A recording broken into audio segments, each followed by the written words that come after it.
Happy Sunday. Happy Mother's Day, actually. I think I get the rights to calling this a special edition episode instead of one late episode because it's Mother's Day. Sara is off at the Made in Hawaii Film Festival because our fantastic 48-hour film, The Wish, that we did for the Hawaii Filmmakers Collective, got first place. So we got played at Made in Hawaii at the Palace Theater. So that was pretty bitchin'. So I didn't get to be there because I am circling the Pacific back and forth, getting things ready for the Manawa Kau slate. And since Sara is out, so with us today then is Blair Crann, awesomest BFF ever. But that aside, anthropologist, philanthropreneur, mother of cats, lots of good points of view. Definitely the right. You got to have friends on the opposite side of the fence that are a good reflection, but a different way of seeing things. And she's that kind of lady. So everybody, say hi to Blair. Hi, Blair. Should I say more than hello, or is that enough? You can say more than hello later because okay. we've got announcements. So announcements being, hey, send us your PSAs. We love them. Keep sending them. I've been talking with some of the theaters, and I'm now just regularly got a feed on you. So I'm just gonna, if you make sure to post it, I'm gonna reshare it. So nonprofits, especially I love helping out the arts. So being an arts kid, So besides the nonprofits, political candidates of Hawaii, I sent you all emails. A third of you responded back. Some of you, I'm probably sure, went to the junk folder because you need to learn how to maintain your spam. And then the others, you're so busy, you probably incumbent or something. So, but anyways, if you hear all your friends going, yeah, we saw on one podcast, Uncle. He was interviewing everybody. And you're like, why didn't I get one call? You did get one call, bro. But you got the email. So check the email. If not, give me one call. You got my number. And if you don't, ask your friends because they all got them. All right. So with that being said, weeknights, 7 p.m., we've got, as long as they keep coming in, interviews with people from every island across the land who are vying for your vote for anywhere from council member to governor. And I got to say, some of them have not gone on air yet, and I have some thoughts. Some of them have been on air yet, and I have thoughts. But I now have a giant aneurysm because the mixing of both. Some are good, some are bad, but that's my personal opinion. You have to make your own opinion. So I'm going to be coming out into the city soon. I will ride on down like the Valkyrie from above and take my big porky butt into town, and I'm going to go talk story with everybody, and we're going to figure out what the town thinks, what Kahalui thinks, what Kihei thinks, what the crazy people on Front Street think, what the vendors think, what you're all the voters. So you guys want to be able to talk to these guys, tell them what to do, keep them accountable. I'll come out to you. You give me one sound clip. I take them back to them, and I go, hey, bah, because I know what I said. I don't like this. What do you say about that? And we actually get things handled because, a lot of you guys have been saying in the comment sections on all, Facebook and Instagram and stuff that oh, well, I like engage, but I got no time. So it's okay, it's my job to engage. So if I have to run across this, if I have to hollow everywhere, I will, sister. We be there. Like the United States Postal Service. Actually, but the USPS of Hawaii, pretty good compared to mainland. So no competition there, bro. Just sportsman-like conduct, okay? But yeah, politicians, we want to know what's going on. We got primaries coming up, which means some of these people that I'm interviewing now may not even be on the ballot at the end of the year. And did you even know that happened in politics? No, bet you didn't. So I'm going to teach you all those rules. And some of these people will be going from champions to complainers to talking heads to, general run-of-the-mill tinfoil hat check-in guys. And you get to guess which one is. and I'll make some lovely quips and just pat them all on the head for trying their darndest, because you know what? They are trying. They're really trying, because I realize that our civic engagement level in this state is pretty low. So we're kind of all at fault, everyone. All right? So before we point at a crony politician, just remember your apathy has led to this. All right, enough about that. Let's talk about happy things. Wizard of Oz, deleted scene. Maui on stage, May 14, 15, 21, 22, Saturdays at 2 p.m. and 6 p.m., Sundays at 3 at the historic EL Theater. Get your tickets now. MauiOnStage.com. You can check them out on Facebook and Instagram. And remember, they also have registration open. Hey, pandemic's over. You get your kids out of the house.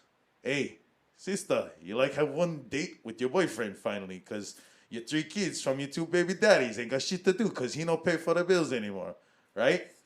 Send them. Maui on stage. Put them in the theaters. All right. Hey, so registration now open, 3 sessions for ages 6 through 12. They got a Fables and Folktales June 13th to June 17th. Mystery Theater June 27th to July 1st. Around the World June 20th to June 24th. I read those dates in out of timeline positions because the flow on the pamphlet, but you know what? We'll probably end up saying this a couple more times in the near future, but I will post it on the show notes. So yeah, if you can't figure out what half of me is saying, because I can't either sometimes when I read these things, you can always check the notes afterwards. And they're in there on your favorite podcast platforms. Moving along. All right, so we got some cool things. We got some interesting things going on in Hawaii. The Oahu has got a deal going on with 50 and Magnum producers, and they are talking about a lease for an oceanfront property, control, kind of revitalize a district / gain supreme control of making primetime shows in the Pacific. So, hats off to those guys over there. I hope it provides a lot of new jobs to the community. But make sure that there's enough for everyone, and we're not bringing too many contract guys out, because I'm just seeing there's a lot of kids that are waiting around for the union day. Some of them are even paying entry-level dues and waiting for a rep to call. I know guys who have been waiting 14 years, 20 years, 25 years, and they've been working union sets and paying taxes their whole damn life, but for the life of them, just because the way that the system works out. So, hey, make sure to take care of your boys, all right? I don't need one job, but I may know some guys who do, all right? After that, it is a sad day for foodies of Hawaii, because Ted's Bakery, their wholesale operation, is in a little bit of trouble because of supply chain issues. They're trying to get starch substitutes, which is crazy because that's something in overabundance on the mainland. So I think that we have a huge disconnect on ordering systems. So we may have to ask, who would that be? I think that's a congressman or a state representative who would be able to ask a question on large supply chain issues for starch for bread. So 26 years, I think. Yeah, 26 years. I mean, they've been around. They've been pushing the stores for a long time. They've been on major upgrade for quite some time, and they earned it. And there wasn't enough of a safety net in the community to prepare for the pandemic, and I think because of that, we're in kind of a confused spot. But I think that there might be a way to come back from it, same way that we still got Love's Bread on the shelves. I mean, we'll figure things out.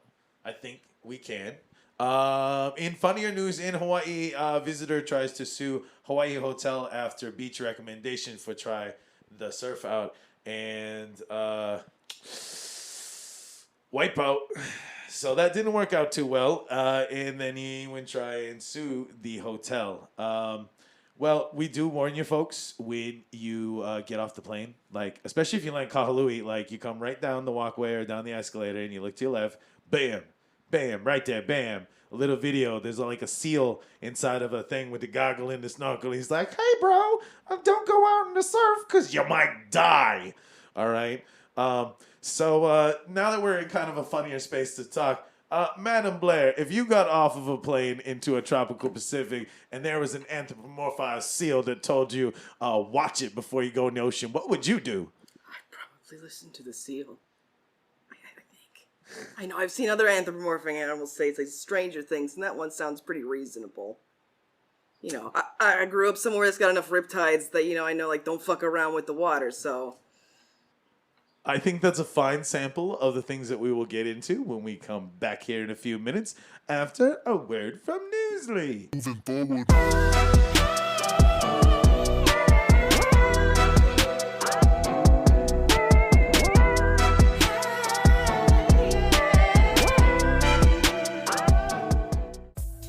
We live in a fast-paced world where many people are too busy to sit down and read books or news articles. But thanks to Newsly, you can now listen to the news you wish you had the time to read.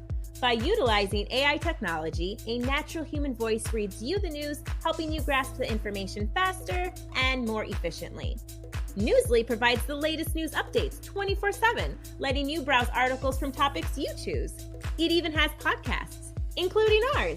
And listeners of Rabbit Holes can get their first 30 days of premium for free, allowing you to enjoy an ad-free experience by using the special promo code in our episode description. So download Newsly today for free on iOS and Android, or visit www.newsly.me so you can stay updated on the things that matter to you. Moving forward.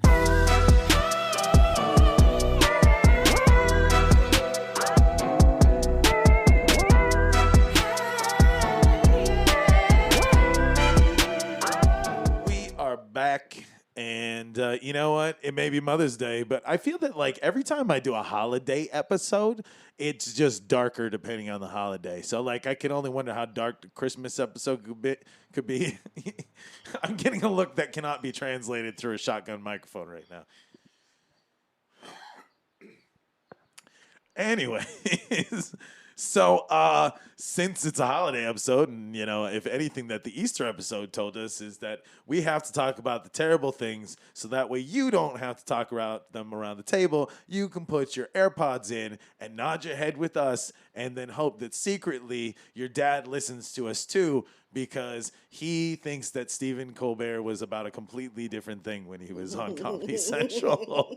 But shh. Some of them aren't listening yet. Some of them barely listen. Some of them have just laughed with us because they heard laughing. And remember, folks, they'll learn in time. So, moving along, the tough question across the nation is abortion. Who has the right to it? And so for those of you who don't know, there came to be a leak of a draft document recently that says that there's some on-the-horizon thoughts from one of the Supreme Court justices to strike down Roe versus Wade in the coming year, or potentially like they could see. Here's the thing: that it's a periphery document. So the fact that it got leaked is one thing, but the other thing is that we've got a time before it's executed. So for those of you who are worried about what kind of president would back the repeal of Roe versus Wade, and what kind of people in the House and Senate that would want to strip Roe versus Wade, then you better be aware of those people and their control, because if you want bodily autonomy, if you want freedom, if you want to have your voice actually heard, this midterm will actually affect Roe versus Wade, okay, in more ways than most people understand, because those are the people that will check and balance the Supreme Court. So guess what, guys? If you want to yell at the Supreme Court, you have to vote for your freaking representatives. So, so hopefully Hawaii, you're paying attention. And then maybe even we'll get some mainland ones because we got a lot of Hawaiians that transplant to the mainland. And there's some interesting folks I've met along the way in local politics throughout the mainland United States that are Hawaiian and stay other places. So we'll learn how politics are going on in their neck of the woods as I travel throughout the season for the film slate when we go on location or when we go to film festivals and we're in another city and we have host Huis that will be talking with us on future episodes. So Roe versus Wade, all right? I should not spend too much time leading in on this because there is someone with far superior attachment to this subject because, well, they're entitled to having more over it because of, well, more ovary, what's in their ovaries. Having ovaries, I don't have any ovaries. And before anybody wants to get on, they're like, what about the trans people train, man? I'm like, don't worry, we down with the trans people, man. But this is kind of like a majority issue thing. So as in most like Peoples hold the with line type. uteruses. Yeah, so it's kind of like a hold the line thing. So like this is very much we need to be behind the actual like the people who use this feature the most. You know, as I was trying to talk to someone the other day in a comment section, like she was just like,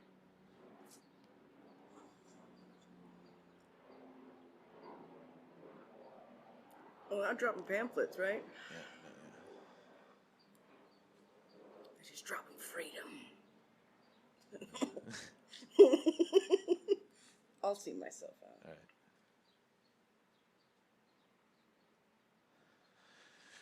She was just like, why aren't trans people entitled to this conversation? I'm like, they're not. It's not that they're not entitled to the conversation, is that they fall into a very select, less than even a 0.5 percentile audience that would even be in the conception room. And they're also entitled to different types of medicine because of their special case needs. So they fall into a specialist of a specialist category, whereas every... out the box, because I'm not going to say biological, because we live in a day and age where saying that out loud, people be like, well, Kawika, you just don't understand people. I do understand people. That's why I use lots of broad colloquialisms to describe all of you meatbags, because I love you. All right. So, without further ado, someone with a uterus. That's not an intro I've ever had before. You'll never get an intro like that in your life. You're probably right. I got first dibs on your podcast introduction in life. People will remember this until I stop paying for the hosting. Well, I don't think it's that much of a question, like you said. I don't think it's a big question. Why should it be? No one regulates your bodies in the way they would a woman's body, right? Well, not you specifically, but a man's body. Actually, this is where there's an allyship. Because of specific bodies? No, actually, men on average in America are circumcised when they shouldn't have to be. I thought that was a choice of the parents. Well, see, it's actually become a Christian anomaly overriding inside of... But they'll just do it without you're okay? They do it. Your average boy is snipped at the tip. I thought that was a No, question they you say just... when you're having a child. Everybody, unless you say you're Jewish and they go, oh, you're saving that for the ceremony. And that's a whole different thing. Okay, that's some kind of bullshit. Yes. That's if you're saving it for the moil, we won't cut it. I've heard that there are some health benefits to it, but I don't think it's their decision to make. Functionally, as someone who can tell you, functionally, as someone with a wing on this subject, functionally, there's a reason why we evolved with the elephant's trunk, because in that way, like, we could run around keeps buck it more naked. of a mucous membrane rather than, just dry skin, and then, there's all the sorts of whatever, and... Also try running through the tall grass for go skinny dipping as a kid. All right? Wouldn't know. Yeah. See? You wouldn't know. But you also wouldn't know what it's like to get sand in your one piece that there's this pocket down there. And we have a urethra, too. No. It's just like you've never had a pad, but now you know what it feels like because it's just this pocket full of sand. Yeah. That's a very now we found common ground. So now that we've come out of the common ground, that's the funnier statistic about circumcision is it happens more often than not because it's just an autonomic feature now in hospitals. I hadn't realized that. Now I'm going to Yes. watch out for that. I had thought it was still choice. You're a doctor. No, it was a box you checked or something. It is technically a box you check, but doctors are apt to assume. I don't like that. Yeah, so you have to tell if you want to save your child from the unholy hell of that detachment from their personal being, because that I feel like that's a choice that they need to make on their own when they can make that choice if they want to alter their body in that way. I could say on an evolutionary level, it doesn't. I'm not gonna teach them it's necessary, but I'd like to say that if that's something they want to do, that unless it's only ever existed because of colonial religion, though. Yeah, I would admit to that. Yeah. Like, I mean, there's a reason, like, it's every major mammal has some way of completely hiding the thing. Well, some fucking mammals have, like, a penis bone. Yeah. Which is, like, I'm sorry. No, that's, you're just using anatomical words, which I think that's... Walruses have a penis bone, and I believe that they were used in carvings sometimes, if I remember correctly. Don't quote me, though. And that's the thing, is we now live in a prudish age. This is like the edge of the sexual revolution all over again. We're repeating pieces of the 60s and 70s because, the consumer hive mind now has hypersensitized itself to even the anatomical conversation. Like, have penis bones. Yeah, no, like it's now the two hardest words to say on the internet are penis and bone together. No, vagina and black, Wait, and then really? if together, yes, Oh, no. yeah. And black women have it hard enough. I know, I know, but like everywhere I go, because like I try to read everybody, even the competitors, man, even the people I don't agree with, because you got to see all sides.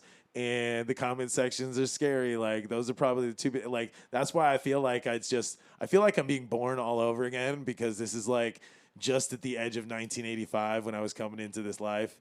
And so now I'm just like, wow, the remnants of the 70s are still visible to me as an adult. We should fix this before my children or your children grow up.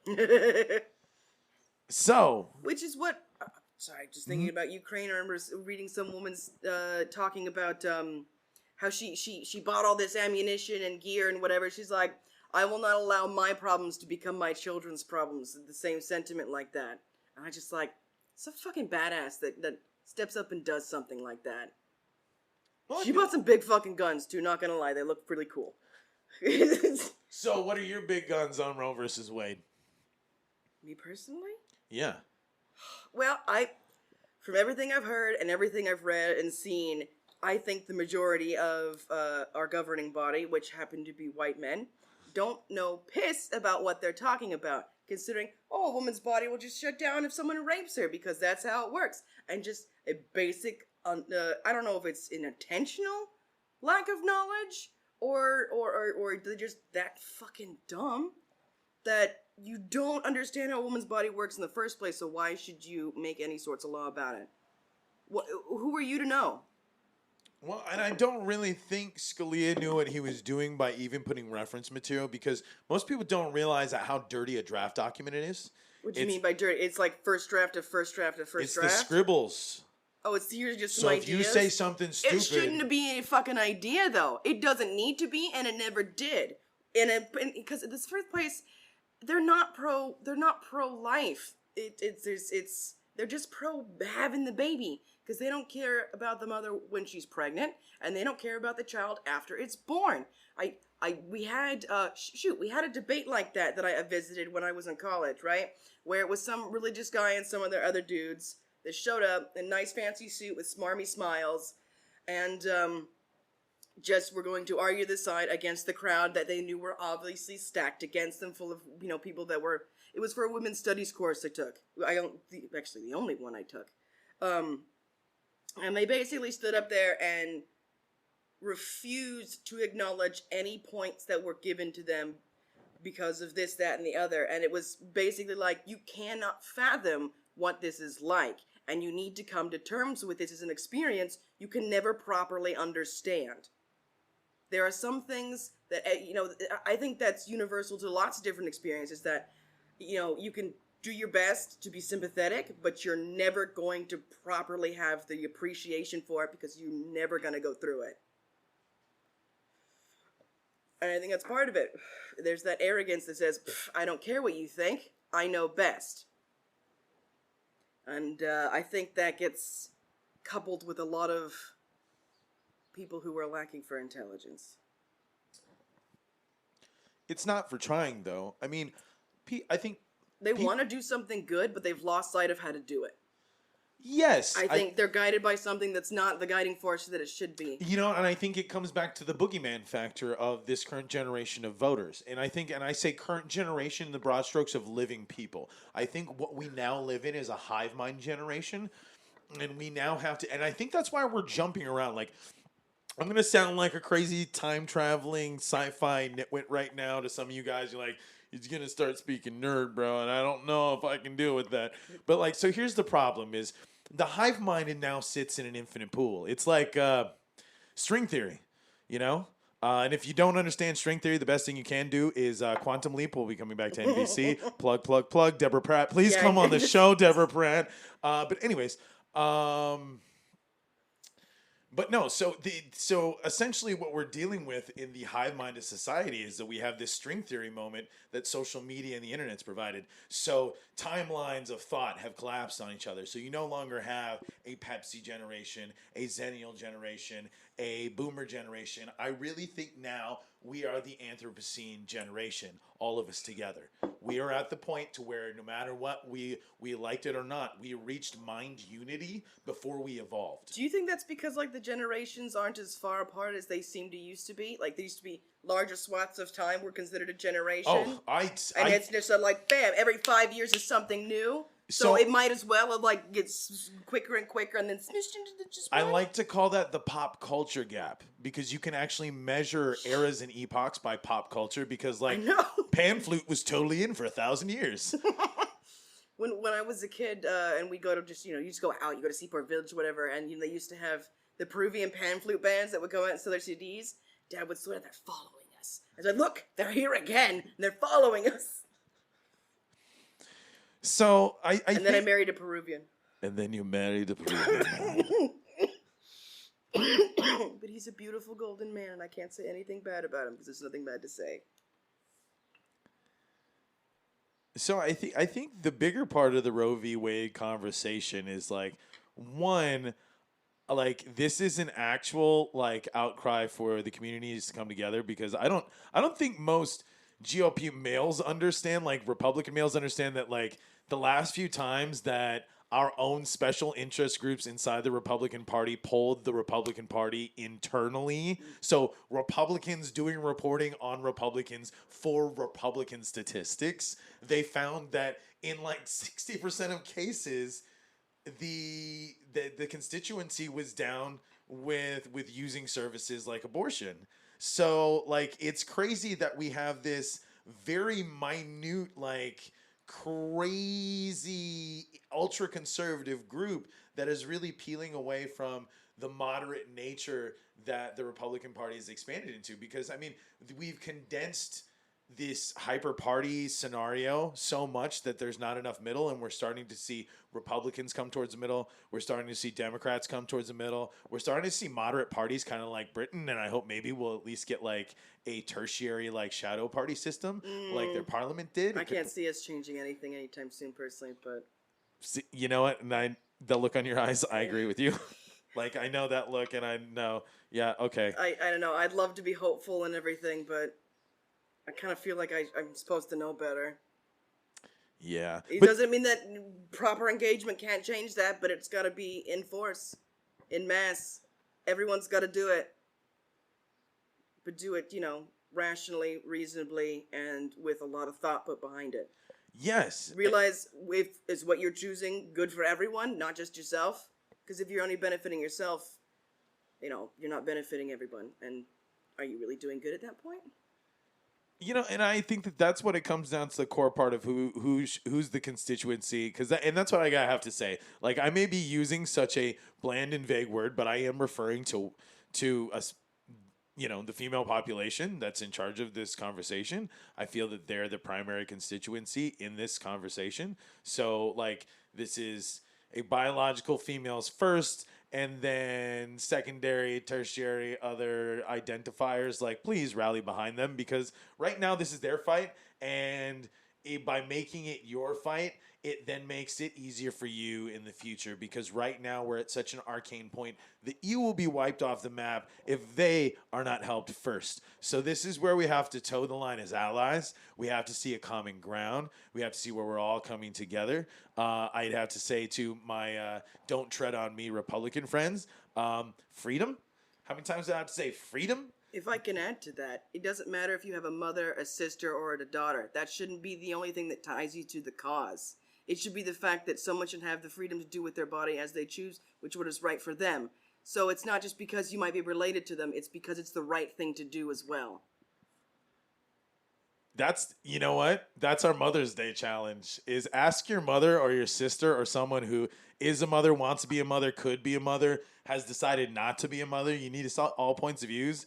If you are not a person who is relative to the physical production of the primary load, meaning the 9-month capacity of pregnancy, then you should really be turning to that person first and going, hey, sister, how you say about this idea? Mm-hmm. And if they go, I don't like it, maybe you should listen. And if they go, I need it, and then you should listen. And then find out how many in the who's who's. Don't just think on either your personal headcanon or your Christian ego, because I think a lot of that's being stroked right now, especially on the fact that, like, one of the doodles in the corner of his documents. I mean, this. Wait, there was actual doodles? I hadn't seen it. No, they're not real doodles, okay. But I call that as like a brain sample in a draft. Just like the little like notes on the wee bits. Yeah, it's footnotes / reference / by the way, this guy said, like the remnants of whatever hell Cornell notes used to be. Yes. So the thing is like Alito makes references to Matthew Hale, and he was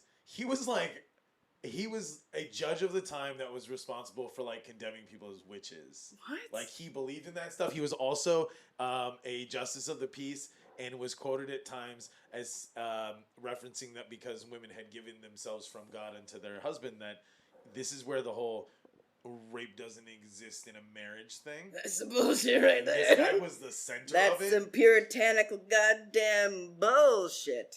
Yeah. So this is where like I really have to separate, and I run towards the middle on this, because like the people that the Supreme Court are referencing, this is like getting advice from like a medieval pope on how to deal with just like black neighbors. You know, I was watching something the other day that was talking about these ancient Roman toilets that the popes used as thrones for a long ass time, and I just thought that was hilarious. And there was legends made up about it that the reason there was a hole in this throne, because it was a Roman toilet, was that so they could check that the pope wasn't a woman, and some page boy would stick his arm in a hole and feel about to check it wasn't a woman for the correct genitals, and they'd be, yay, the pope's a dude. But I'm confused. But that never happened. But, I know. No, I really liked the story. Yeah, no, I think that there's like, that's the misogyny background story to cover up the fact that he wanted to. They did that because there was a legend before that a pope was a woman, and they didn't know until she popped out a baby. While she was sitting doing pope things, which was also not true. But I really think that the story's still fun. That is some like Men in Black level cover up shit that they're just like, nah, bro, I just like take one fart all day. You know, it's like the Pope's got a pope all day, so it's like, does the Pope shit in woods? No, that's he poops what on I the thought throne. the story was gonna be. I thought it was gonna be like he's on, this chair for so long in the day doing Pope things that he gets so freaking busy that they're just like, you know what, man, why don't you just sit on the toilet at the same time? You can do 2 jobs at once, and then you don't have to get up. You get so much more done. It's so much more efficient. But that's not what the case was. So, but I liked the idea. But the case we're actually running away from constantly. Yeah, I forgot where we were. Please continue. See, folks, it's as uncomfortable for us as it is for you, because you know what? How long can you talk about something that shouldn't have to be a dark subject in America? Because this is something that, like, I don't think many people realize, how much, this actually, like, benefits, like, on an ecological level to mankind, on a balance and homeostasis of existence. If you want to think about it in monetary terms, providing care for women in order to prevent pregnancies would cost a lot less than it does for the abortions and the care for the child afterwards. Yeah, and you know what? And I think that the reason why abortion and there's not enough care for the child afterwards anyway, so it's already a difficult situation. So are you really going to burden this person with this? You can't do that. I think if there was a little more TLC put on America right now, that, I mean, not to saying you could prevent the vast majority of abortions, you could prevent the vast majority of incidences that lead to the need for superficial and tertiary abortions. If you have enough care beforehand, the care for the situations that cause this, then it won't be as big of an issue. You just have to make sure you're caring in the right spaces. Yep, especially when we have babies having babies, or people that like don't know how to, like, how many people do turn out and have a kid 5 years before they're financially stable, and then they're a drain on the economy and they don't even know it. Pregnancy scares are fucking terrifying too. Not just that. I mean, and usually for both parties involved, if both parties are still involved, it's you know, it's freaking scary. Yep. And then I'd also like to say, before anybody wants to get on the welfare train on that, if anybody inside of you that's having headcanon right now that's like, oh yeah, and then it's all these people that are taking up our welfare systems because of this. Just a reminder, the average person on welfare in America is a Caucasian woman, 35, with 1 or 2 kids. So before you want to point a finger at an immigrant, a refugee, a Latinx person, or a transplant because of a silly war or something, the average person in the vast majority watches episodes of Yosemite. So... since we went to the darkest place possible. Well, if you want to stay there too for just half a second, like oftentimes people that aren't here legally, that they end up paying a lot in taxes that they'll never see back in the first place. So they, you know, give a lot to the government, you know, more than anyone else does, because obviously they don't see it come back to them. And their visas depend on them paying their taxes, so they're actually more structural to our economy than the average American. Oh yeah.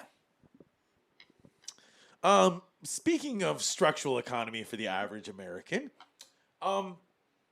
not since the age of steel magnates taking trains across in Manifest Destiny have we had the coffin department in America. Oh. And now we have joined China in true fashion, as we have overpopulated our metropolitan areas and not provided for sustainable economies and such. We are now at the breakage of the last sugar high economy, and people don't understand the economies have a impact in phases that last in more than just like the time that someone's in office. So there are things that presidents inherit from other presidents' economies. There are some presidents that inherit economic pieces from 10 presidents before, because that piece of the economy holds on. So most people don't realize some plans take years in order to see fruit. So obviously you're going to see it fruit in another person's term. So that doesn't necessarily give them the rights to say, hey, I did all this, to say, hey, we put this in motion, and I happen to be here when it's looking pretty freaking great. Exactly. And, you know, I think that's a great analogy. It's like, how often does an apple tree fruit versus how often a plum or an apricot? I was up in Julian recently talking about apples, because they have a whole bunch of apples up there, and they make cider with them. And they were talking about how people aren't doing creating apple orchards like they used to, because it takes something like 5 to 7 years for the, you know, your first turnout to see the proper crop, because you have to go through a couple stages, and people don't want to wait that long for that kind of turnover. There's not enough water. They've had a couple of years of bad crop because, you know, global warming, and the rain doesn't come like it ought to anymore. But cross your fingers that Julian cider survives. There's only 3 cideries left, so. Well, I know what I'm going to do when I become a billionaire. Cider baron. You will be a cheesemonger and I will be a cider baron. You know, we got to combine them into like, ooh, a gumbo. You know, like, you know, this cider pairs well with this shit. You know? It's a charcuterie business. Oh, my God. Yeah. Best friend's charcuterie. There's a place up there that also does flavored Storm Ranch. We really like that one. They have olive oils. Oh, wait. Should I plug places like that? Or is yeah, that go ahead. They have olive oils and and vinegars and all sorts of flavors, and they're really, really lovely. I'm sorry, I really like that little city. Dig it. Yeah, no, for those who like to travel abroad, because, you know, we're not just listened to by the people of Hawaii or just the county of Maui. But please don't overown Julian, because it happens every time it snows. I mean, I don't know. Do what you want. They like the tourism. But yeah, we're also out here for all of the Hawaiians on the mainland and people who love and appreciate Hawaii or know a Hawaiian or would like to know a Hawaiian because there's not many of us left, brah. But I've been there since I was 3 and I don't remember it. So don't worry, we give you the best tour when you come back. Okay, good. I got a cousin to say hi to first, though. So, economy, because really that's the two big conversations right now pre-primaries is who on that scale of legislation that can check the Supreme Court can, one, protect Roe versus Wade, and then who's responsible for the economy, and how do we take care of that? Because right now, coffin apartments are a thing. They're popping up in California. Where I think in California? Exactly. Bay Area right now is hot that with makes them. a lot of sense. You can We now. don't have them in San Diego yet? Because I hear San Diego's more expensive than LA now. Oh, no. See, San Diego does this kind of like thing like Hawaii does. You get like homogenic little pieces. So, Oh, you mean like you live in someone's garage or something? One time on Craigslist, I saw an ad for somebody's tool shed that they converted into like a little rut gut thing. It looked like you were gonna go snow fishing every day. You never saw the shit shack, but that's what I named it, was the shit shack. It was made out of concrete and rebar. It felt like the base housing back in Guam, like because it used to be the pool shed or something. It was teeny, but they showed us this other place that was like for a couple hundred less. That was literally just the master bedroom cut off from a regular house. So another family had the rest of the house, but the master bedroom was cut off, and it led into this little side yard. And that side yard there was a shed which had your kitchen in it. Your kitchen was in the shed, and then you had some rocks, and that was like $800 a month. That is still bigger and still less than what I was looking at in San Diego. I had too much stuff coming with me in order for that to make it feasible at the time. So oh man, 3 years before pandemic, I was looking at places in San Diego, and North Park, somebody's tool shed. And then they erected a miniature fence line to show you where you can't be in their backyard. And then it only had like one of the little tiny white picket fence, like plastic ones you push into the ground. They built this IKEA installation around like one of those painter sinks that you have in your garage. Yeah. And the big deep ones. Yes, yeah. The deep tub ones. And then there was a hot plate. And that was $1,300. No. And that was like 70 square feet. Oh. And I shit you not, at the bottom of it said, no shower or toilet access, but there's a Planet Fitness around the corner. We suggest getting a black card so they don't care about you going in all the time. Jeez.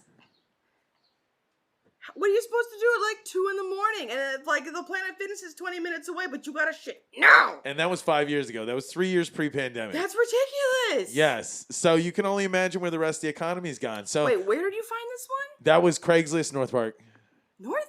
North Park. Well, you got to remember that the big gay exodus happened because the economy tanked before that. So all the well-to-do LGBTQ businesses started failing. And so now you've got like this influx of like, it was older boomers looking for something affordable for their generation because they sold their shit in a territory that was going through a buyout. And they were like, my mom had a house that was already paid off, and she sold that thing for less than it was worth. She makes good financial decisions. So bad financial decisions are happening by youth that don't know how to leverage their dollar, and the market doesn't know how to correct itself because, in California, it only takes 2 weekends at a La Quinta Inn 6 hours a day, and you too can be a real estate agent for $224 times 2. So, yeah. Now, I mean, I don't know what the price is anymore, but that's about what it was like when I was getting out of high school. But either way, for less than a G, you too can pretend to be a G who sells real estate on Instagram every day. Is that why all the realtors on the billboards look like such nozzles? Yeah, because they don't know how to do anything. Because they all get that whole "you're selling yourself" shit. Such arrogant nozzles, like. And they don't realize that they're technically city planners. Because, like, real estate agents should never be running for city council. No. They should be running for, like, city planner or something like that because they know layouts Plus, and then they they know put how they can help those the people economy. where they live now. But if so there are good real estate agents that want to get into the fiduciary sense of council members for like homeless economy, I dig that. Like if you're a Section 8 realtor, yeah, like that's a go whole be a different council story. member. If you're a like I'm in it to win it, like money every Monday, you really have to be centered on how you can help the economy. There has to be a conscious choice, especially in an island scenario. We only have finite space in Maui, or in all the islands of Hawaii. But like as realtors, you guys should be aware that in that finite space, you're deciding who goes in. I'm not saying you should be saying no to money, but I'm saying you should make the conscious decision of what produces a long run turnout for your economy. And when you make a good ethical decision for your local economy, it actually sells back to you in spades. The vast majority of your house sales should be people who are growing up in the economy before it's people that are carpetbagging from other places. We've hit a tipping point to where now Hawaii has now displaced 80% of its population of original. You've made us all refugees on the mainland and then imported new refugees and then moved in and then went, sorry, brah. And now we're approaching a broken sugar high economy as a transplant from the end of the Trump era, because not many people realize how long that little sugar high ripple affects the long-term index. All right. So you guys, we're now feeling it. And so for the dum-dums out there who are blaming Joe Biden for all the wrong things to blame him for, because there's plenty to blame him for. Don't get me wrong. Every president has wrongs, but you're blaming him for the wrong things. Because, I mean, really right now, he's looking... Everything set in motion in previous terms. Yep. Yeah. So there's a lot of things from the Trump administration he can't change immediately. And there's things that he and his special interests want to change now. So they just let fly. And that's the double-edged sword of being a president who's split and doesn't have a good team. I will say this. I give more credit to Biden for having a well-oiled team, because Trump didn't know how to recruit anybody, because look at how many people he kicked to the curb or proclaimed that they were stabbing him in the back. Like, he has gaslit an entire country of followers into thinking it's everybody but his fault. I mean, he's just Keith Raniere without the infinite jail time. So, I mean, there's a reason why the GOP is walking away from him. Everything inside of the party is rumbling that Trump is useless and he can't perform. He's impotent as a leader. And that is coming in. Yeah, at that point, every part intended, because you know what? If he wants to be the captain of free speech, he has to deal with the fact that his party's upset with him. He promised an economy for the working class, and he raised the working class taxes by nearly 25% in most cases. And if you don't believe me about that, then go talk to your tax man, because your tax man will tell you the truth, because it was his job to take the money away from you. And so then when you go complain about that, okay? And then for all of you that were like, it's a plandemic, who was the president in charge when we had to enable that? So either you would like to believe that someone was capable on some Mission Impossible level to orchestrate some crazy flu to commandeer all of the world economy for 2 years. Bro, the world is built on apathy right now. That's why it's the Anthropocene epoch. It's not the Anthropocene because we're Machiavellian masters of our destiny. We are swimming in a petri dish of low-content IQ semen, and nothing is getting done. Can you imagine if we all could coordinate in a way that was positive and beneficial for everyone? Wouldn't that be the best fucking thing ever? We'd be dining on Europa right now. Do you know can you imagine the kind of things we could accomplish? We'd already be in space. It'd be fucking incredible. No, the pilot It'd be episode... better than flying fucking cars and shit. It would be amazing. Yeah, no, the pilot episode of this show wouldn't exist because we'd already be there. Actually, this podcast wouldn't exist because it would be a utopia. No, and that's the thing to think about, guys. Like, how many, we need to fix it at the source, okay? So, realtors, landlords, slumlords who want to change their minds, you sit at the apex of the economy right now because the economy is on a tipping point. You have more power than you realize. You need to be checking what your rates are. Maybe you need to see what kind of benefits that you can get. Scrape that government cheese first, all right? You're talking to a guy right here who's using legal, practical tax subsidies to entice investors in order to make a broadcast station and movies happen in Hawaii. So you don't think that we can figure out how to get you those same things so you can bring down the house price for Kama'aina, who decided to have 2 more keikis but just need 2 more rooms? you could be selling local with opportunity for options for those, you want to sell one of those Zuckerberg homes every once in a while. Right on, bruh. Sure, you got to feed your kids. But what about all your kids' friends who want to be your neighbors?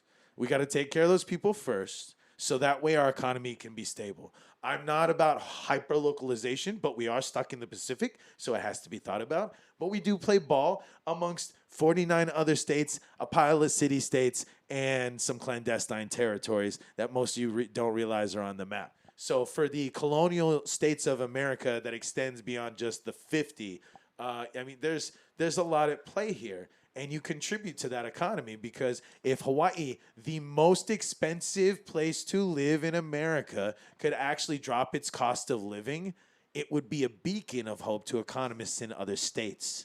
So with that being said, right now, California is staring at a problem that we've already known for quite some time.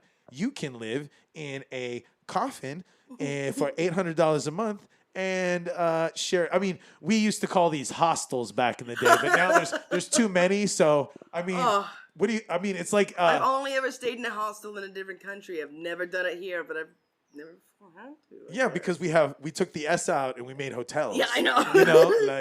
We. Or you added the motor and you got the motel. Yeah, exactly. And that's the thing. We made like the French. We got rid of the S, and we. No, it's fancy now. Don't worry. Yeah, we went Don't from worry, hostel Winky, to there's less bugs maybe sometimes, but you should probably check. Yeah. So I mean, that's the thing is like when hostel lifestyle is now a feature in America, we're the 20s all over again. Wait, so is it just like? Are you telling me like they just got bunk beds, like it's a proper hostel? You got 10 people in bunk beds in a room? Did you ever watch The Fifth Element? No, not really. All right. Well, so have you been to a mausoleum? I think so, maybe. I've seen enough shit on the internet. it's a giant deposit box hall for corpses. It's just it's where people are interred at a cemetery. I've been to a morgue. Does that count? Yeah. So like when you're at the morgue and you're staring at like the metal plated wall with all the drawers where the bodies come out. People files. Yes, the people files. The pod people files. And now we file people in pods in America. Ooh. Coffins, if you will. Do you do it by last name or first name? I don't know. It depends on how soon you sign the lease. Or do you do it by income? I don't know. It depends on if it's a state that allows them to Airbnb you on a day-to-day basis. Oh, because in some places in America... Isn't that driving out like a bunch of rent economies? Because, they're just doing short-term rents instead of linking. Well, and some people even live in cycles around each other, just like in China. Like in the same house, but you pay $800, $900, $1,200 a month to only own the 12 hours that you sleep, fart, and smoke your weed in it. Oh, my God. They do something similar to the farm workers. And some of the, because obviously they don't pay them well in the first place. We call those woofers in Hawaii. Or they don't even give them, good sleeping arrangements. Oftentimes they have to sleep in shifts in things that aren't even beds. You get your 8-hour shift in the bathtub today. Yeah. And that's how you sleep. And then there's, 10 to 20 of you in a single home doing this. It's not enough space for you. It's fucking inhumane. Yeah, no, we have a Malahini, like, invader-run farms doing slave camps where they'll seduce kids from the mainland, or they'll get local kids who have no support systems. So you end up with essentially these kids who can't leave. It's like they have nowhere to go at that point. So yeah. Jesus Christ. It's no different than the Publix farms. The tomato farms of Florida. Mm-hmm. So you're really you're dealing with people who can't even leave the property because they can't. Like, I've given a couple of guys rides. Like, if they're ballsy enough to walk all the way to Paia or all the way to Kahului, and they're like walking back, I'll pull up next to them on the side of the road and be like, where you walking from? He's like, I came from Kahalu, brah. And I was just like, okay, well, all right. You made it all the way to Twin Falls. I guess you deserve a ride. Bless your heart. Like, your feet must fucking hurt. Yeah. So, I mean, I walked a lot like that back in my California days when I was homeless in California when that shit didn't work. That is hard. Yeah. Not having a vehicle in SoCal is miserable. Yeah. Our transportation, our public transportation here is ridiculously poor. I would rent a car on the weekends just to make sure I could get to gigs and jobs that were functional. But anything else, I would walk everywhere. It didn't even matter if it was 10 miles, just because like I didn't have the equity to be in a gym. So how do you keep a Shaolin body? Walk everywhere. So like that was my promise to myself. I was like, I can't get a car until like I have equity enough to like not only live in an apartment, but afford a fucking gym membership. Mm-hmm. Yeah. So and I think that some people are trying to normalize it for these kids by going, well, that's just what you do in college. And I don't think people understand that. No, it does not have to be so like that. If you're in college and you're taking at least a medium class load where you're just going to like slow burn your degree in 6 years because you kind of have to because the economy, because there's no way you can pay that loan that fast. I had 4 part-time jobs at one point, and it took me 10 years to get through that expensive piece of paper. Exactly. So, I mean, I don't think people realize that, like, I don't give a shit how much you want to bootstrap and go, oh, well, I had to do this and I had to do that. And it's like, you silly little moron. There's a problem here, okay? And I'm going to call you guys out, all right? Because this is one of those things where you're giving credit to massa. And it's not very good right now. So the issue at hand here is that even though we all can get together and say eat the rich, the poor easily eat each other. Okay, this goes back to a very simple case study where a bell was introduced in a room to a group of primates at the top of a ladder. If a primate went to the top of the ladder and rung the bell, he was hit with a fire hose. Wait, like the horrible photos you see of people at protests being hit with Yes. fire hose? So the monkey goes up the ladder, rings the bell, fire hose, right? He gets knocked the fuck off the top of this ladder and like lands in the ground. Everything hurts. Kind of like, why did you do this to me? Yes, and so then that is the Pavlovian. The apes, excuse me, they're not monkeys. Yes, so sorry. Yes, me too. The apes. Anyway, so the Pavlovian trigger becomes go to the top, ring the bell, get hit by the hose, right? Generations passed, and there are no longer living monkeys in this test pool. But they've taught the younger ones, yes. But an entire pool of monkeys that has never been hit by... refuse to go up to the bell and ring it? No. That even so much so, when a monkey goes up the ladder and rings the bell... the rest will tear him down? They will kill him. Oh, Jesus. And this is the same thing that happens in plantation slavery. That whole... why should anyone rise above me? We will, couldn't allow that to happen. And we have a huge problem in Hawaii with that ever since statehood. That plantation style of ownership, not many people realize this, but Hawaii has been on autopilot because America forgot us, okay? So we were established with a de facto leadership in Hawaii, and we've been on autopilot since 1959. And I don't think people realize what that means is that, like, back in that era, it took almost half a year for news to get across the Pacific to the mainland and vice versa. So by the time a policy was made in Washington, D.C., the mainland was living about it, and we were just learning about it. And that has gotten in the way of understanding colonial politics and allowing Kanakas to stand up in their own government. Because we can take it back if we want to. We just have to know how to participate. We need to know how to cut through the red tape.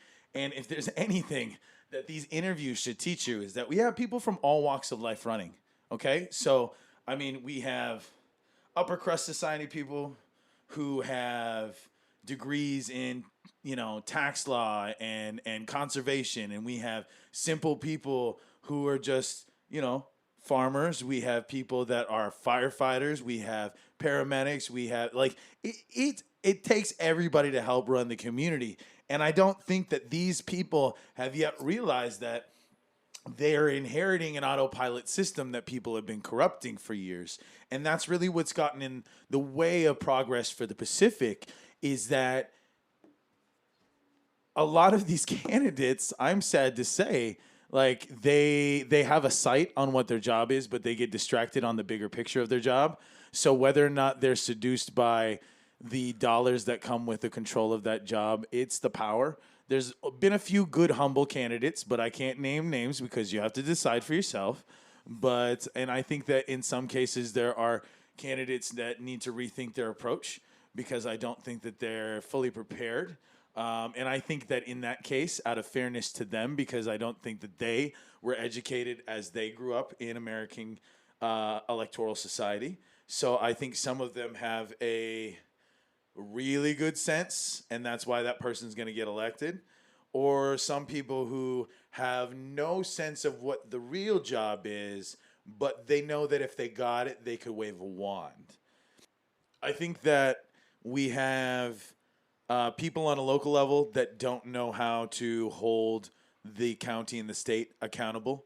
So that's how you get cronyism in the councils. Whereas you have some council members who understand the fiduciary responsibility and how beholden to the bottom line of the taxes spent by the people on Aina and where it goes. And I don't think a lot of people understand that when some of these politicians are talking about plantation politics, and they're referring to the fact that Maui makes up a great wealth of Hawaii, but we tithe all of it back to the state. And so there's a lot that's not going around. So we have the poor eating the poor instead of the poor rising to the middle of the class. So we've now got people who are like, oh, well, I don't like what we're getting for our keikis in the school lunches, but then I want more. But then I like, because that was a very interesting thing to me is like this last week, David Ige posts one picture of the new school lunch. And the first complaint from everybody was, my kid's not going to eat the lettuce. And it's like, bro, somebody grew that lettuce, and that's local lettuce. You asked for local. They said they were going to offer it up in so much time. It's like, I think it's like 2028. We have to be 30% local on the plate. Oh, yeah? So, and that's the thing. Is so then people don't understand how long it takes. Like, look, David Ike can be one knucklehead sometimes. But you know what? Put the uncle times aside and think about all of the autopilot society shit that he has to, like, put up with. And the things that are part of the machine, because we know certain parts of the machine you cannot change until the next person comes in. So someone you think you can do better, then go ahead. Come on the show. Tell us how you're going to do better. But then realize that there is a melange, a fortuitous pile of shit, if you will, that you have to take on if you want to be governor. There is an executive level of control you have to enact as a mayor, and there's a fiduciary responsibility you have as a council member, and there is a level of research and analysis required to be in the House and Senate in order to play ball in this game.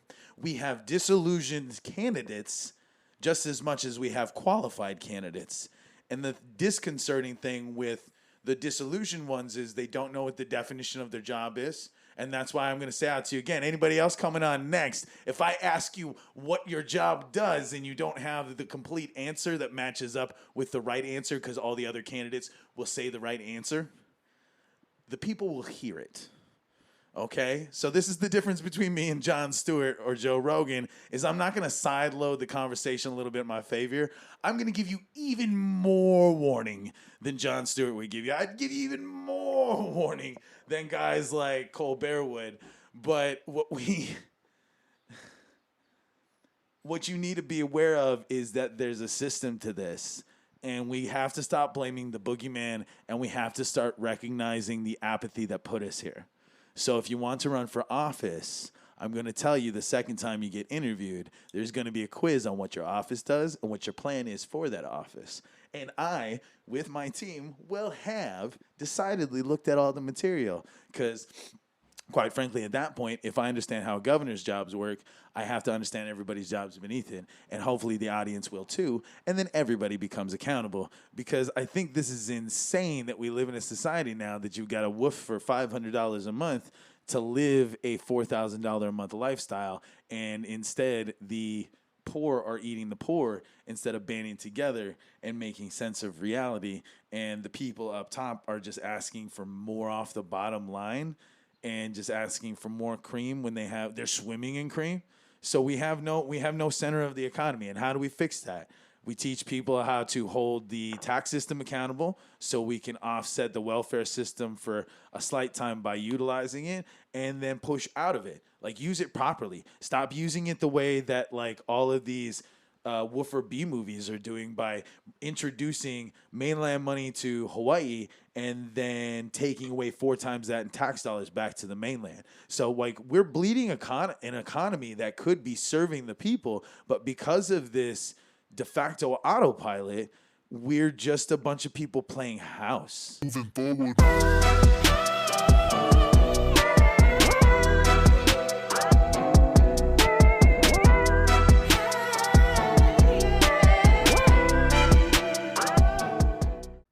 The American Foundation for Suicide Prevention reminds you to take care of your mental health in the face of uncertainty.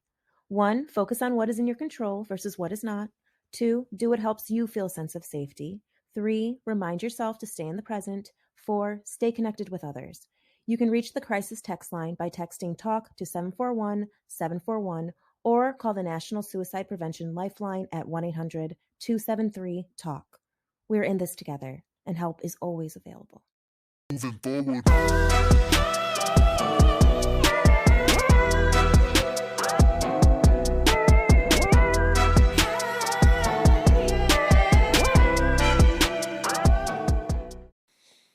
But enough about adult stuff.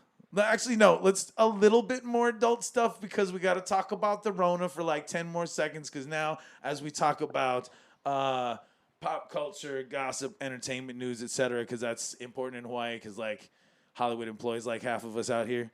So SAG-AFTRA has announced their extension of COVID set regulations with a few changes. I'm going to talk about them for a bit, but then I would love to talk with Blair about her point of view on like where we sit in the world with the Rona, what's something from a sensible person in her camp have to feel about things, and then what gets her really new high inside and just fucking piss and vinegar angry about where we are today. I'm sure many of you are, but you won't know which side you sit on until we get to that part. But so SAG-AFTRA extended us all the way up to April 30th, and then they finally announced like on the day, which was kind of lazy as far as I thought. Like if they were like they should have had something like far enough in advance going, we're gonna extend again, bro. You know, so now they're just pushing it to July, which means like maybe August, no more. But I would have to say, guys, prepare to extend yourselves into having a health and wellness department. Keep like we've now figured out this COVID budget on our films after 2 years. So make it a part of the economy. Keep those jobs here. There are people that got those certificates, and you could be putting them to work still as the sanitation technician. You could be, it's like a sports medicine guy. Say, you know, give them a little money and make sure they go off to community college and they go get like their first aid responder stuff. And they're good to be on set, and you've created a new job on set. And we have to start thinking about that. I don't think a lot of people are thinking about what it does to the economy after you do like 5 well below the line movies in a row in an economy. So like there's a certain point that the SAG-AFTRA ultra low budget isn't a functional budget. Had a really good conversation with gubernatorial candidate Moses Paskowitz about that, and I think that other people running for the office of governor need to be aware about how much Hollywood has an effect on our economy outside of tourism, because that's our biggest mainstay economy. People look to us for entertainment. We are a concierge society, whether it be on the beach or on screen or in the hotel. So with that being said, we need to be aware of what it's doing to us because, I mean, we're kind of like approaching Cambodia 1974 in some of the smaller counties because you have people who will saddle in from the mainland with the minimum requirement to qualify for Section 181 of the Jobs Act, or they will spend enough locally. They'll just put just enough percentage Kanakas or Kama'ainas on their call sheet so then that way they qualify for the county or the state subsidy. And then they walk away with those tax dollars. So people think locally, hey, we're getting jobs, bro. But then the dark side of that is our tax dollars leaving the state.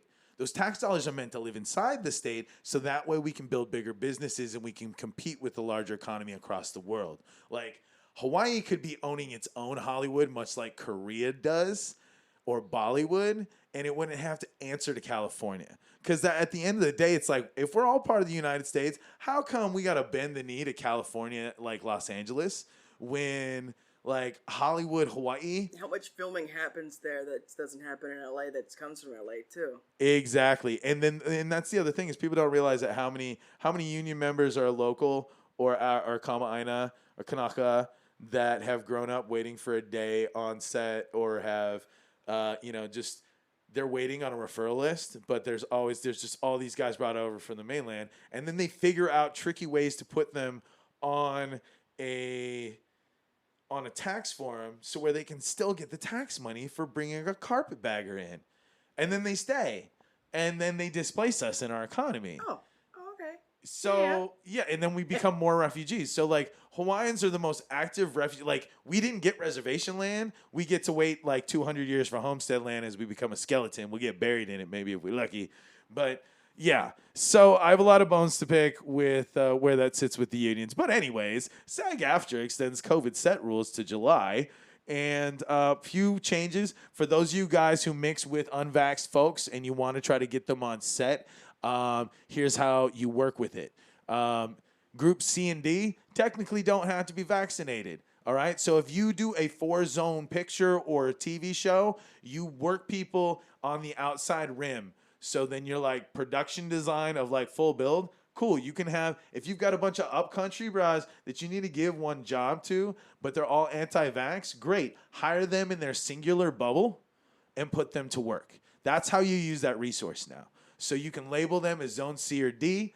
Anybody in A has to be tested pre-production and then gets tested regularly. Anybody in zone B has to get tested before, and then as long as their vaccinations are up to date, they only have to be tested in the case of like specialties, breaks between, like small vacations on set and like outbreaks and stuff like that. So you can find all that and more. We're going to put it in the show notes. We've already posted it on the Manawa Kau page. We'll put it up again here. And just be aware, and I mean, some of you guys are anti-mask, anti-vax. I don't give a crap. Like, we operate pretty much at the leisure of SAG and IA when it comes to corporate filmmaking out here. And if you want to play the game, whether you're union or non-union, you got to bend the knee a little bit on this. And this has nothing to do with a pandemic. This has nothing to do. It's like these are people who have to make decisions for thousands of people. If you have a problem with it, show up at the union meetings. If you have a problem with it in your government, show up at the city council meetings. There are some people that are running for office right now that are showing up at these council meetings and they're stating their case against masks and vaccines. I may not entirely agree with their approach, let alone their belief on it, but they're smart enough to know where to go. They're smart enough to know where to get the people excited. So if you think that you have just as much firepower on the opposite side and you have something to say about it, then you need to show up at bat. With that being said, adhere to the SAG-AFTRA guidelines so that way the men in black don't come find you on your set and issue a do not work order. With that being said, in the happier parts of Hollywood, I'm going to go see the Multiverse of Madness later today. How do you feel about the Marvel Cinematic Universe, Blair? I mean, everything I've heard about on the internet, which isn't a ton, because I tried not to look, said that this movie might be kind of, I don't know, a little slapdashy. But kind of excited to see what you think of it when you come back, though. Yeah, I'm pretty excited, too. I do have only one qualm with this, but it's not like Disney's going to shut me down because there's no like weird dark monster that's going to come censor me in the night, because this is a free country, folks. So anybody who gives you the hyperbole of they can come after you, they don't understand that stuff's not real. So don't be afraid of Boogeyman. So without ado, I'm about to say shots fired, Disney, because even though I'm about to enjoy the hell out of watching this romp through the multiverse, they used a small VFX studio in Maui, which that's great to get, Maui jobs, but like I feel like they probably got like a free vacation out of it using the tax credits or something because they spent enough locally. But that aside, props to the brother who wouldn't mix them. I hope you weren't some contract worker that they just issued a GIT number for. And for those of you that understand that, you're going to cry inside today. So, enough about everybody else's movies. We have started final review of the Manawa Kau casting. We've started sending out our offers to our key players. Yeah? There's going to be a lot of emails going out this week We just started chopping sides because we're happy with the drafts that are about to go out for audition. So we hope that you guys are impressed with how much time that we've taken to put into these. We're going to have some readings. We're also going to have some crossover readings. And we also have, we've already, in this time that it's taken to get our first slate into casting, we already have our second slate getting ready because we don't want to have a break. We want to be able to own a whole season. So with that being said, Moku Moku Rough Riders and Driftwood and Ohana Racers are all properly on time per where they sit in pre-production and casting, and they're in time with a few other things. We're going to be putting together some children's public broadcasting over the next year. We're going to be putting in some more talk shows and hopefully some AM radio coming across the island. So that way, for those of you folks who are analog that have just barely figured out that you don't even have to download an app to listen to me talk story, so it's gonna work out for everybody, analog and digital, and we got a lot of cool things coming on the horizon. Back to the casting. Writer-director Jonathan Milikidze is fine-tooth combing all of his choices for Driftwood. And we're down to final choices on Moku Moku. I would have liked to have seen just a couple more kids for Ohana Racers, but I think that since a lot of those kids, I think because of ease of access, I'm going to be contacting drama departments at schools throughout the island, and we're actually going to have days where we show up at the school, so that way the keikis don't have to figure out how to do a self-tape, and the keikis don't have to figure out how to drive. That would be fun, too. Yes. So it could be like a whole day. Like, do you remember when you had whole days of like something fun at school?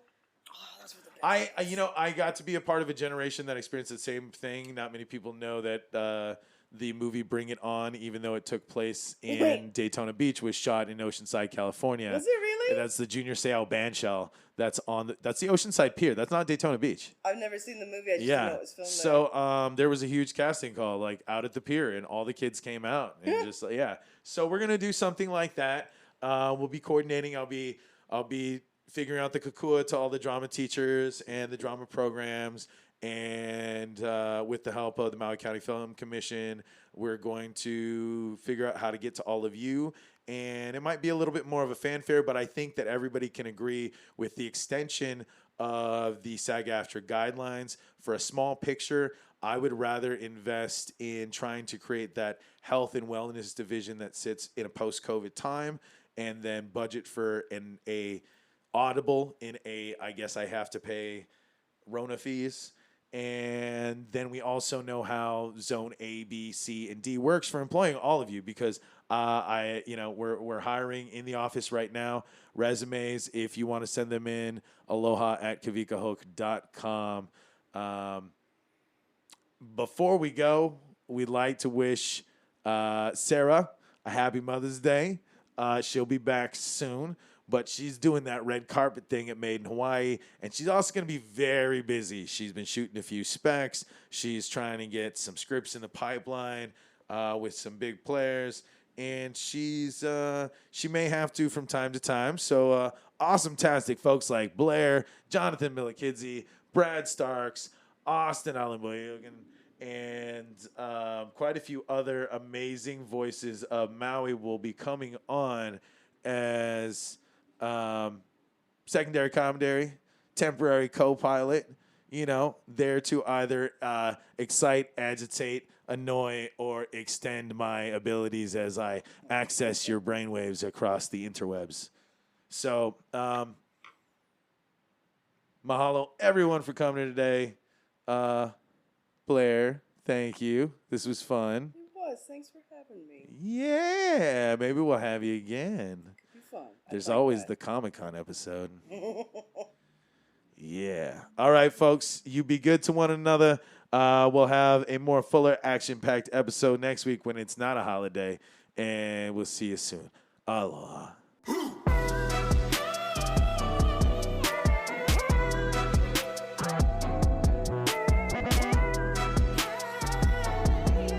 Rabbit Holes is a Manawa Kau production. This episode was produced by Kawika Hoke and Sara Rodriguez. Make sure to subscribe and follow on your favorite podcast platforms to add our weekly episodes to your queue.